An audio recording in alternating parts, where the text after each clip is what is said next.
We got the little river, and we've got layers of sedimentary rock, and these just don't end here. They go all over the continent, and it goes up from Coconino, goes all the way up to Canada. Other layers go all the way around the world. And Timothy Clary from ICR, he did a lot of research, and a lot of these layers, there's worldwide layers of sediment.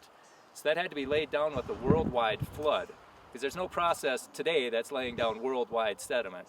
So these layers are evidence of a worldwide flood. They're all flat, so they didn't get put down over millions of years. If it did, there'd be erosion marks. You know, it'd rain and there'd be channels grooved out of there, but there's no erosion marks for millions of years. And they're all sorted, just pure as can be. And that happens, I believe, with liquefaction. You know, as you shake, if you put clay and sand and mud into a jug and you shake it up, it's going to settle out into those different areas depending on the size of the weight and also the size of the dirt, for lack of better word. So that's all sorted out.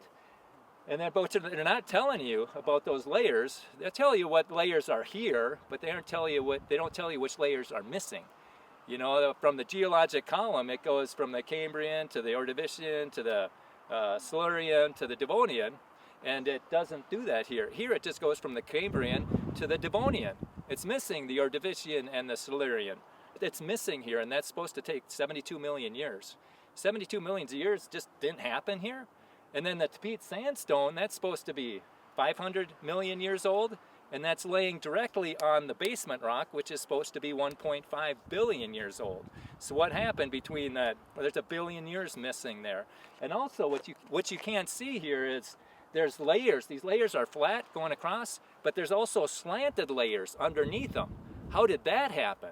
Well, to understand that, and also they aren't telling you that up on Echo Cliffs, up where that funnel is by Page, Arizona, there's these potholes that are formed by a rock in a vortex, and it cuts down into the rock, and that's on a cliff, a 2,000-foot cliff, that's 4 miles from the river, and that pothole is 3,300 feet above the river.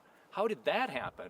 And then down by Isis Temple, they've got this huge block, 5 to 10 ton block. A man could lay across it. It's rectangular, and it's lifted. It's formed down here, and it's lifted up into sedimentary rock. How do you explain that?